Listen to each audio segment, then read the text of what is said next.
OTAN, Outreach and Technical Assistance Network.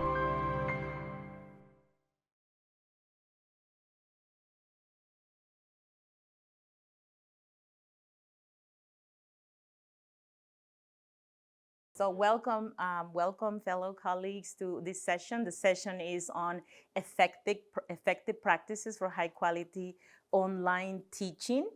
My name is Vela, and I was meant to present with my colleague Katrina Tamura, but she wasn't able to join us today. But I'll be talking a little bit of what she has done in her online class. Please free to scan the QR code to get access to the slides. We may have to go a little faster in some of these practices. You know, if time allows, we'll go over all of them, but if not, make sure that you have the QR code and that is working, because I think the last QR code was not working. So make sure that if it's, that is working. I think it was my fault the last one. No, really? Okay. Anyway, so yes, so are you guys ready? Did you guys scan the QR code? Everybody's ready? Let's begin. So, well, first of all, I am an ESL instructor for beginning literacy, level 1 online instructor. So I teach the lowest levels of language skills at San Diego College of Continuing Education. So it is always a challenge when it comes to teaching content in an online environment. So let's talk a little bit before we begin and dive into the content of the session. Please, and we can do that here since this is not a hybrid session, we can kind of, talk a little bit about what our job titles are and experience learning online, your own experience. If you have, if you ever taken any online course, what has been your experience, good, confusing, you don't recommend, and then also your experience teaching online. So, and then also a big challenge. Is there any challenges when you're teaching, online? We can all agree that we have similar challenges: retention, engagement, participation. Well, all of those things that it keeps being persistent up to this point. After 4 years of the, during the pandemic is when we all had to learn and to teach our students how to be the best online learners, but it was chaotic and it continued being a challenge for all of us, I think, because it's teaching an online class to an ESL student, still is a challenge for me. So up to this point, it's still kicking my butt. So in this session, I hope that I can help you, that that you can find ideas, that you can get inspiration, or basically sparkle some ideas on how to approach some of those problems that you guys mentioned before. So so identify the strategies. These strategies are the ones that I have used and implemented in my beginning literacy 1 class. So it may be helpful for you, it may not apply to your class, but there is potential there. Also recognize that teaching an online class to any language level ESL student is possible, and it can be also, it's challenging, of course, but it can also be successful. And then the last goal for this session is, at the end, I hope that we all can recognize the beginning literacy, the students that I teach, or any low beginning ESL student can also be successful, learn, participate, engage, and make progress in an online environment with all the challenges that we have talked about. So these are some of the session goals. Now, these are some students have opened up about their online experiences, and I have collected their comments throughout the months and the years. And these are some of the comments, some of the things that they have felt in regards to their learning experience with online, online. So this is one that a student said, I can't afford to go to in-person classes, but I don't think I can learn or practice my English in my online class. So the student, for X or Y reason, cannot join an online class because the student doesn't feel that he can or she can learn in that environment. So that's pretty sad. And another one is I don't like breakout rooms because my classmate does not participate. It's just a black, screen. He never turns on his camera. And I don't know if you have had some students like that who complain. Well, I don't want to. And then I have that experience where students will log off Zoom and kind of wait after the breakout room activity to be done and then come back again because they don't see the use of it because nobody is participating and the cameras are off. So yes, it's a valid point here as well, and it's pretty sad. So another one is I get stressed when I get assigned homework in Canvas. It is hard to navigate in English. This might be a problem of laying out your Canvas course. I don't know what was going on here, but again, this is something that is a barrier for some students, and that can also affect your enrollment in your classes and participation and retention because navigating homework in Canvas is very confusing. And then the last one, I don't have a laptop and I don't have internet at home either. So what can we do for those students who need to learn and they don't have the resources and they can't come to in-person classes? So we have different types of challenges, not only for us as instructors, but also students have challenges. Yeah, sure. Those are like very articulate. Did your level? No, they open up and they told me in their native language. Okay. And we also use translate. I do translation, like Google Translate for other. I basically give language support when they have to provide feedback. Yes. So otherwise, there is no way that they can write or tell me this. No. This is. They speak to me in Spanish or in Dari or in Farsi, and then we'll translate.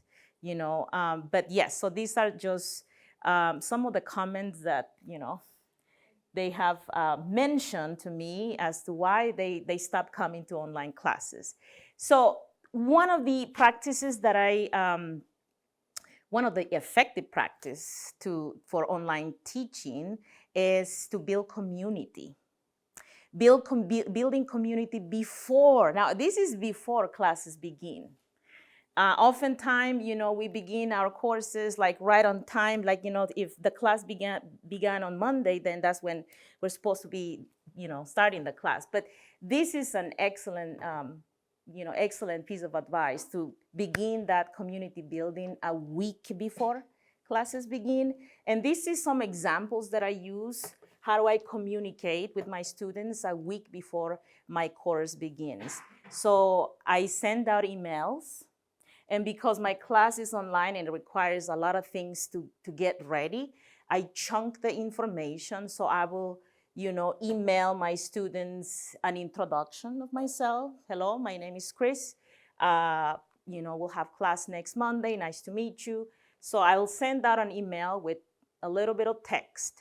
And then the following day, maybe, or in 2 other days, then I'll send out another email with the schedule. And then reminders.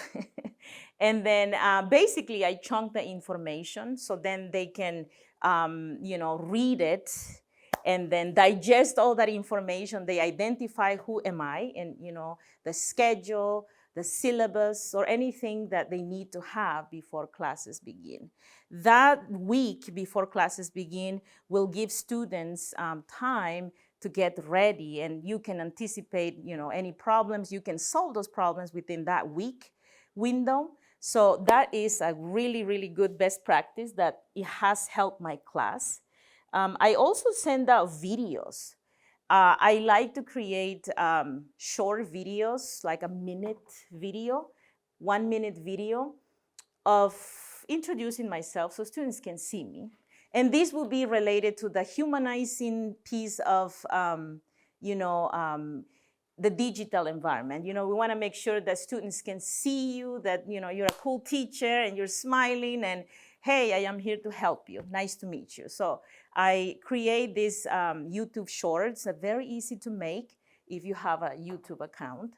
And then I send those out, a week before class begins, a few days before class begins. And this has been very successful in my online class, because then oftentimes I'll get a response from my students, hey, nice to meet you too, teacher, with of course broken English, but I get responses after I send out a video. So that's effective practice number one, building that community. Effective practice number two is sharing the syllabus. I share the syllabus again in that week prior to the class beginning. I also, provide language support. So if my student is at the lowest level of English literacy and they are, they need the language support, there is a way in which you can upload your document into Google Translate, select the language, and then you can just email it to your students. The syllabus is such an important document because it sets up the tone of your class. It has the rules, the classroom culture, the homework, everything that they need to know. So if it's heavy in language, I can also provide, language support so they can have it in both. Yeah. When I make those videos, I make them so short and basic, like, hello, my name is Chris Belache, and nice to meet you. I will see you in class on Monday. And I sent an instruction to turn in the caption. I don't do translation on that part, just hello, my name is, nice to meet you, or I hope to see you on Monday, and that's it. Less than a minute. But that would be a good idea to send her. Notes for you. You tell me what you need. I'm gonna scribe. Thank you very much. Mariana is my assistant. So yes, I can absolutely share that. And then YouTube videos, I can also, I think we're gonna have a workshop on how to make YouTube shorts. Are you guys familiar with YouTube shorts or no? They are just the equivalents of TikTok or Reels from Instagram. They allow you to record a minute video with all, with text and, basically with text and music, and it's very simple. This is just my introduction. Happy New Year, last year. My name is Chris Belache, and I am your teacher. I hope to see you on Monday. That was it. I share that through email, through Pronto, and text as well. So they don't have any, they get the video, they get to see me in a video. So that's very good. I think I got a lot of students to react to my videos, like the first day that I send out this video. So it does work, but you need to allocate the time to, just make a simple video so they see you, and that builds community. They are more likely to be open to you and start interacting with you. The syllabus is another important thing that we need to share before classes begin. And if you can provide the language support, that it will be excellent as well. And I'm not saying that you need to translate in every single language, but just for the people who are like at the lowest, literacy level. And Google allows you to do that.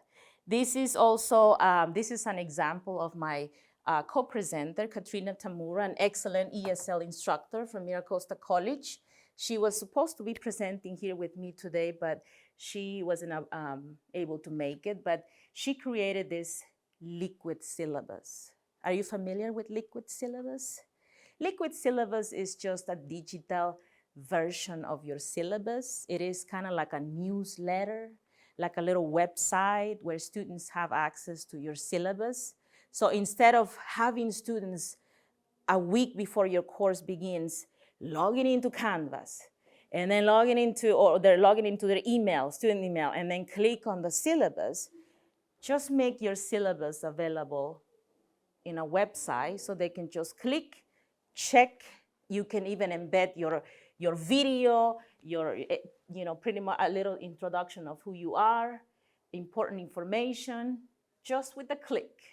So there are ways to create a liquid syllabus. Katrina used a program called S'mores. I don't know if you guys are familiar with S'mores. is a program that allows you to create these newsletters by uploading or creating a website like this one. And then there is another program that I use, and the one I use is Sway.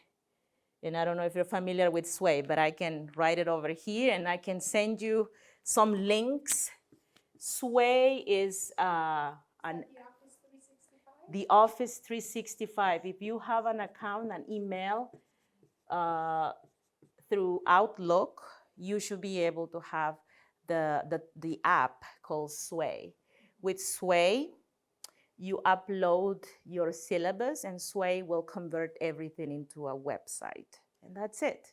You share the link and there you have. You can send that to students prior to the beginning of your class. So they can just click. So effective practice number 3, it takes a village. It takes a village to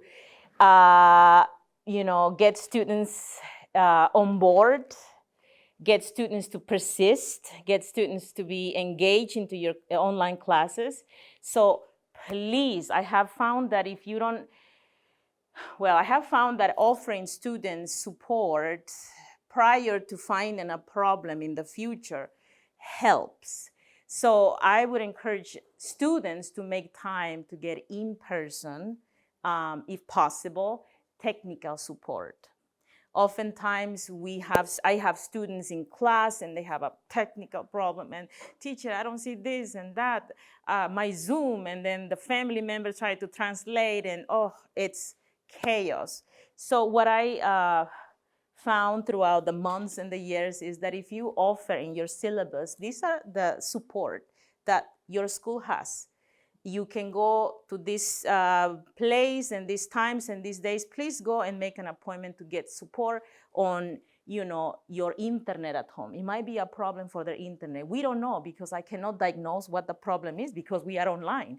So please encourage your students to make time to get in person help with technology. That could be also, laptop, cell phone login, or maybe they want to get a laptop, but they don't have resources. So also list, programs that have low-cost laptop, in your area.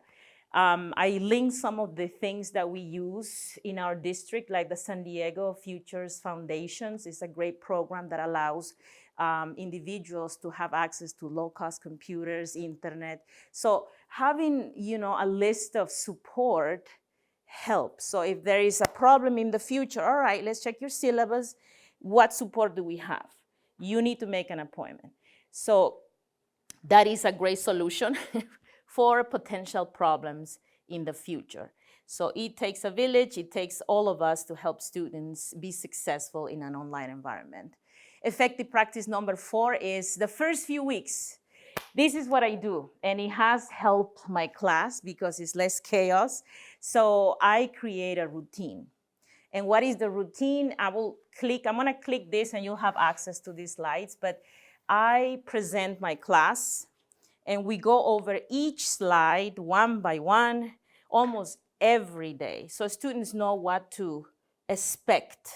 Prediction can lessen anxiety. If they're able to predict, what's she gonna talk today? Then, they'll feel less anxious and they'll be more likely to stay in your class. Now, this is gonna take a little while, but this is my presentation. And we go over almost every single day. Again, my students are beginning literacy students. I often have the challenge of students logging into my class and then I only see Motorola 123, Samsung X1. And I keep telling, please write your name. And then they start typing in the chat. No, in the Zoom screen. And I finally gave up and just translate. Okay, here's the translation. Let's read it. Please add your name on your Zoom screen. Oh, that didn't help. All right, this is the written instructions in English. This is a little visual there. Oh, it's still not working. I think this one really helped. This one, this GIF. All right, everybody. So before we begin into my class and study the lesson, I make sure they are all ready. Are you ready to learn? Because if you assume that they are ready with their pen, they're not. Never make that assumptions, because then no.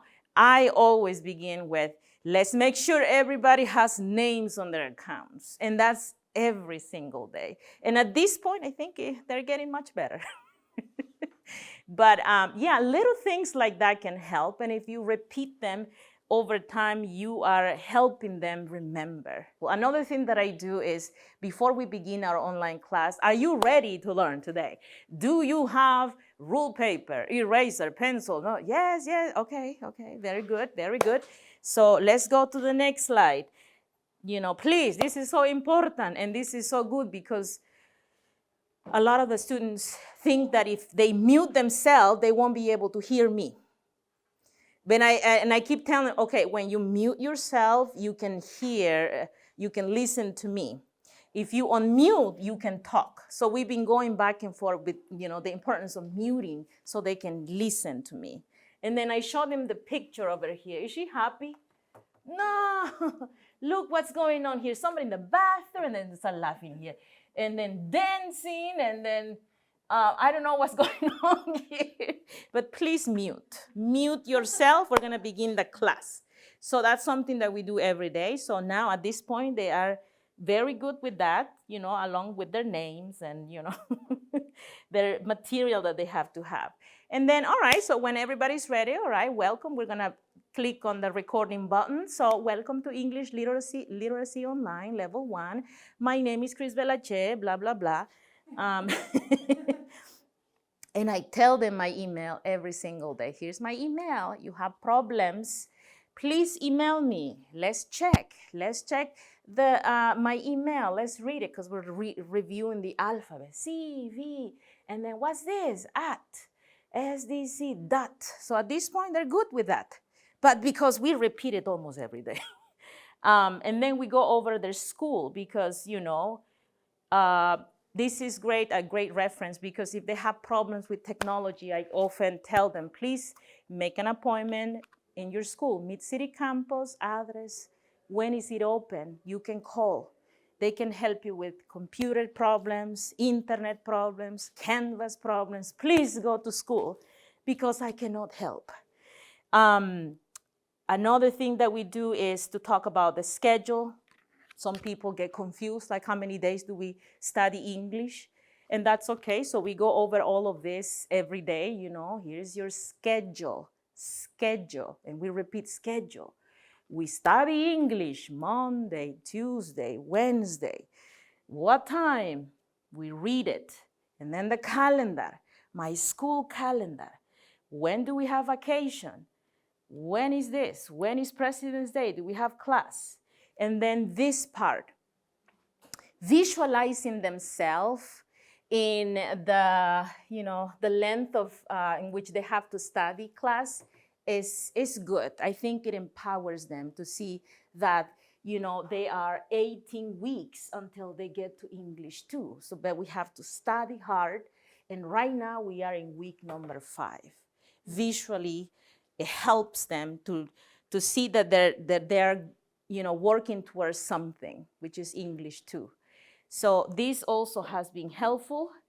And then talking about their material, please remember, we study with the books and also in Canvas. So, making sure that they understand that we don't only study here and in class, but also they have to do work in Canvas. They can't escape Canvas. So they have to do some sort of activities in Canvas. So it is all the time repeated, almost every day. This is extra information about their books, but here's the agenda. So, all right, everybody, so we're gonna write the agenda. Now, I had a problem with that, because what I was asking students before is, okay, please copy, but what does that mean, copy or write? Even when I was showing them, you need to write this. So I gave up on telling them that, and then I put something here, and I think this has been more successful. You see the little hands here? Yes.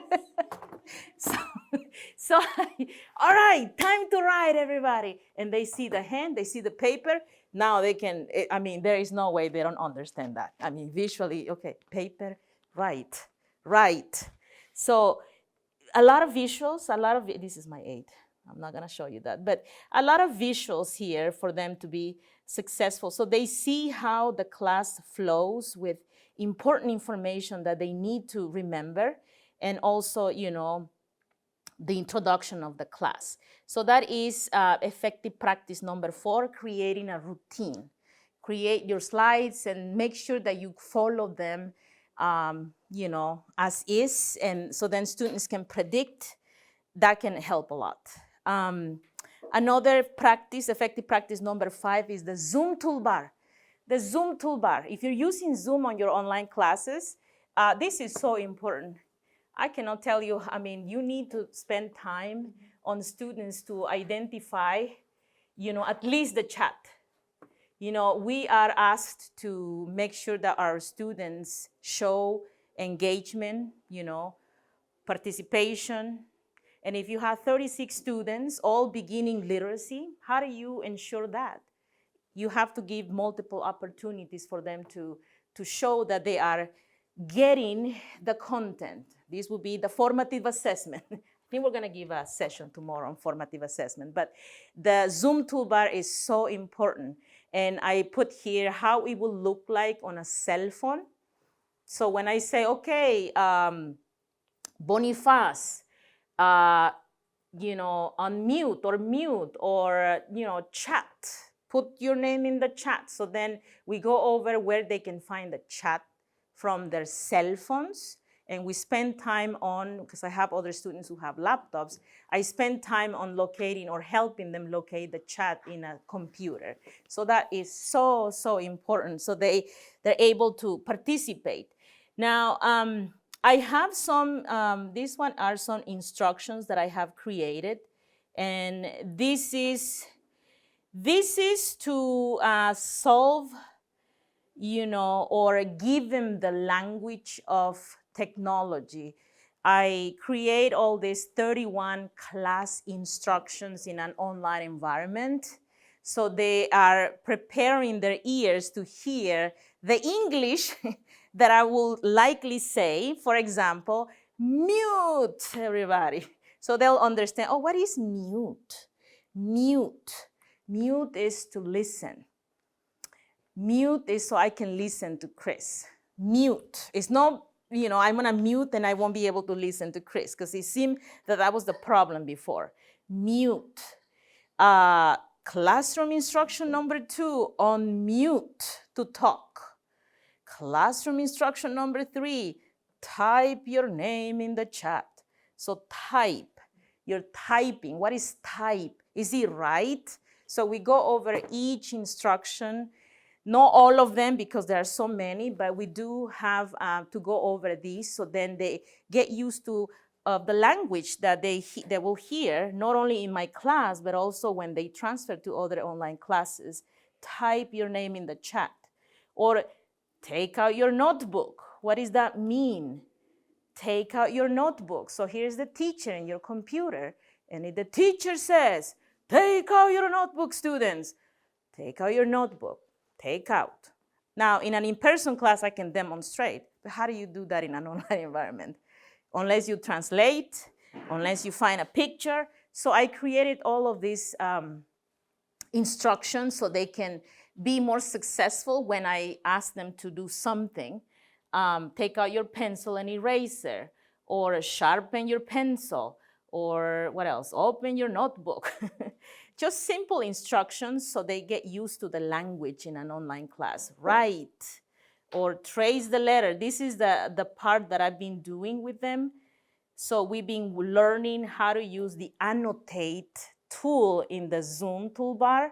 So when they're able to master that annotate tool, then I can say, all right, Boniface, on your cell phone, Boniface, I want you to trace letter A. And then with their cell phone, go like this. They are able to do that because I have tested.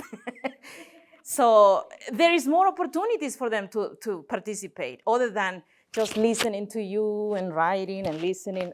Now you can tell them, if you teach them how to, this button works, then you'll be able to get, some students, maybe not all of them, but at least 2, 3 is better than 0, having them, trace at a beginning literacy level. And I have other examples here. This one is, I have other examples there. This is erase, and well, you'll have a link to these, instructions when you, in the Google Slides that I share with you. So you can go over all those instructions. Next one, because what time is it? Do we have time? 20 minutes. All right, so effective practice number 7. Send reminders. I send reminders because my students forget.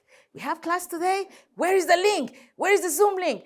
I don't know how to get to Canvas. Is in the Canvas? Is in this? Oh, okay. At least the first week or 2 weeks, I send them reminders. Hello, English online class today at 5:30. Please log in. There's nothing. It's just click. That's it.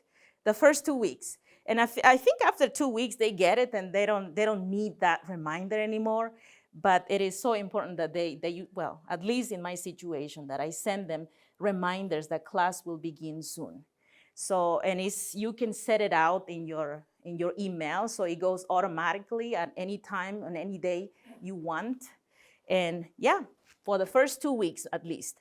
Number 8 is teach them how to use the chat and encourage them to use reaction, so they're showing participation. It's not just like you talking the whole time and forcing people to talk, but at least if they don't want to talk, please use the reaction button there. Effective practice number 9 is the classroom culture. I am very intentional when I say it is very good.